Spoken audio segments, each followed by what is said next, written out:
Assalamualaikum warahmatullahi wabarakatuh. Sanak Warkop SCM, pada video kali ini kita membahas mata kuliah pendidikan Pancasila dengan topik Pancasila dalam konteks sejarah perjuangan bangsa yang disampaikan oleh Ardison Asri, SHMH. Pancasila dalam konteks sejarah perjuangan bangsa. Konsep dan urgensi Pancasila dalam arus sejarah bangsa Indonesia. Pancasila tidak lahir begitu saja. Ia tumbuh dari semangat dan pergulatan panjang para pendiri bangsa yang ingin menemukan dasar yang mampu menyatukan seluruh rakyat Indonesia. Pada tanggal 29 Mei sampai 1 Juni 1945, Badan Penyelidik Usaha-Usaha Persiapan Kemerdekaan Indonesia, BPUPKI, mengadakan sidang pertamanya. Badan ini diketuai oleh Dr. Rajiman Wediodiningrat, didampingi oleh dua wakil ketua, Raden Panji Suroso dan Ichibang Ase, seorang perwakilan dari Jepang. Sidang ini membahas satu hal penting. Apa dasar negara Indonesia merdeka kelak? Pertanyaan inilah yang menjadi awal lahirnya gagasan tentang Pancasila. Beberapa tokoh mengemukakan pandangannya. Mr. Muhammad Yamin menekankan pentingnya persatuan dan ketuhanan. Profesor Soepomo menyoroti konsep negara integralistik. Hingga puncaknya, pada 1 Juni 1945, Insinyur Soekarno menyampaikan pidato bersejarah yang memperkenalkan istilah Pancasila. Pidato Soekarno bukan sekadar usulan, tetapi menjadi titik awal perumusan jati diri bangsa. Sebuah dasar yang mempersatukan seluruh perbedaan. Dari sidang BPUPKI inilah, lahir cita-cita luhur yang kemudian kita kenal sebagai Pancasila jiwa, semangat, dan pedoman hidup bangsa Indonesia. Periode perumusan Pancasila. Setelah sidang pertama BPUPKI pada awal Juni 1945 membahas dasar negara, tibalah saat penting berikutnya dalam sejarah. Sidang kedua BPUPKI, 10–16 Juli 1945. Dalam sidang inilah, para pendiri bangsa membahas rancangan Hukum Dasar Negara Indonesia Merdeka. Sidang dipimpin oleh Dr. Rajiman Wediodiningrat, dan dari hasil pembahasan inilah lahir naskah bersejarah yang dikenal sebagai Piagam Jakarta. Naskah Piagam Jakarta. Piagam Jakarta merupakan naskah awal pembukaan hukum dasar, yang kemudian hari menjadi pembukaan Undang-Undang Dasar 1945. Setelah mengalami beberapa perubahan. Dalam alinea keempat Piagam Jakarta, terdapat rumusan awal Pancasila sebagai dasar negara. 1. Ketuhanan, dengan kewajiban menjalankan syariat Islam bagi pemeluk-pemeluknya. 2. Kemanusiaan yang adil dan beradab. 3. Persatuan Indonesia. 4. Kerakyatan yang dipimpin oleh hikmat kebijaksanaan dalam permusyawaratan perwakilan. 5. Keadilan sosial bagi seluruh rakyat Indonesia. Rumusan inilah yang menjadi dasar bagi penyusunan UUD 1945. Dan menjadi titik awal penegasan Pancasila sebagai dasar negara Indonesia. Piagam Jakarta bukan sekadar dokumen, tetapi bukti semangat persatuan dan kompromi luhur para pendiri bangsa. Dari sidang kedua BPUPKI hingga lahirnya UUD 1945, semua berawal dari tekad luhur untuk membangun negara yang berketuhanan, berkemanusiaan, bersatu, demokratis, dan berkeadilan. Periode pengesahan Pancasila. 17 Agustus 1945, bangsa Indonesia memproklamasikan kemerdekaannya. Namun, sehari setelah proklamasi, ada satu peristiwa penting yang menentukan arah dasar negara Indonesia.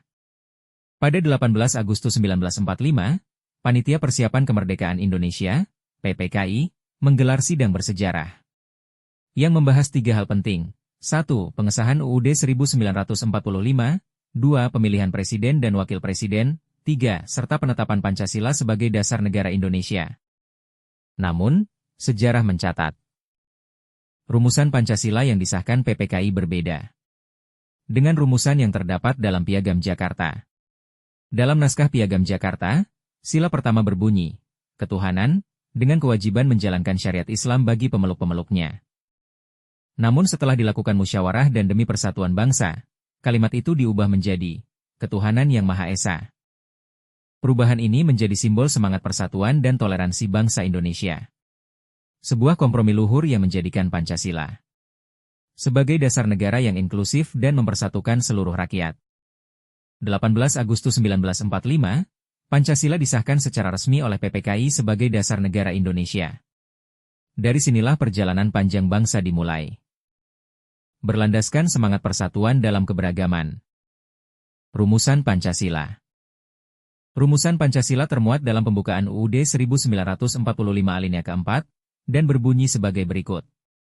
1. Ketuhanan Yang Maha Esa. Menegaskan keyakinan bangsa Indonesia kepada Tuhan, sebagai sumber nilai moral dan spiritual. 2. Kemanusiaan yang adil dan beradab. Menjunjung tinggi nilai kemanusiaan, keadilan, dan perikemanusiaan. 3. Persatuan Indonesia. Menjadi dasar kuat bagi kesatuan bangsa dari Sabang sampai Merauke. 4. Kerakyatan yang dipimpin oleh hikmat kebijaksanaan. Dalam permusyawaratan perwakilan. Melambangkan semangat demokrasi yang berkeadaban. 5. Keadilan sosial bagi seluruh rakyat Indonesia. Tujuan akhir perjuangan bangsa, kesejahteraan yang merata untuk semua. Inilah Pancasila dasar negara, jiwa bangsa, dan pedoman hidup setiap warga Indonesia. Diperlukannya Pancasila dalam kajian sejarah bangsa Indonesia. Bangsa yang besar adalah bangsa yang tidak melupakan sejarahnya. Dan di setiap babak sejarah Indonesia, selalu ada satu hal yang menjadi penuntun, Pancasila. Pancasila lahir dari pengalaman panjang bangsa Indonesia dalam memperjuangkan kemerdekaan. Nilai-nilai yang terkandung di dalamnya bukan sekadar hasil pemikiran, tetapi cerminan jati diri dan kepribadian bangsa. Dalam kajian sejarah, kita melihat bagaimana semangat persatuan, keadilan, dan kemanusiaan selalu menjadi landasan perjuangan rakyat Indonesia.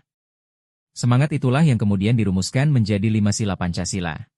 Mengapa Pancasila perlu dikaji dalam sejarah bangsa? Karena dengan memahami asal-usul dan perjuangannya, kita bisa mengerti mengapa Pancasila layak menjadi dasar negara dan pedoman hidup bangsa. Melalui kajian sejarah, kita belajar bahwa Pancasila bukan hanya masa lalu, tetapi juga kompas moral dan panduan masa depan bangsa Indonesia. Sejarah membentuk Pancasila, dan Pancasila menjaga arah sejarah bangsa. Fungsi Pancasila dalam kehidupan. Pancasila bukan sekadar ideologi, tapi pedoman hidup bangsa Indonesia. Mari kita lihat fungsinya. Pertama, identitas bangsa. Pancasila menjadi simbol yang membedakan bangsa Indonesia dari bangsa lain. Kedua, kepribadian bangsa. Pancasila membentuk karakter bangsa yang berkeadilan, bermoral, dan beradab. Ketiga, pandangan hidup bangsa. Pancasila menjadi pedoman dalam menghadapi setiap tantangan kehidupan. Keempat, jiwa bangsa.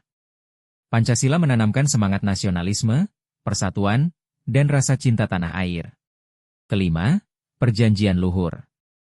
Pancasila adalah janji bersama untuk mewujudkan Indonesia yang adil, makmur, dan bersatu. Hubungan Pancasila dengan Proklamasi dan UUD 1945. Pancasila, Proklamasi 17 Agustus 1945, dan pembukaan UUD 1945 memiliki hubungan yang erat.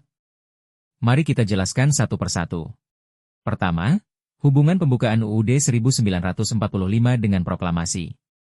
Pembukaan memberikan penjelasan, penegasan, dan pertanggungjawaban atas dilaksanakannya proklamasi pada 17 Agustus 1945. Hakikat pembukaan UUD 1945 adalah pernyataan kemerdekaan yang lebih rinci, memuat cita-cita luhur sebagai semangat pendorong tegaknya kemerdekaan Indonesia. Kedua, hubungan Pancasila dengan pembukaan UUD 1945.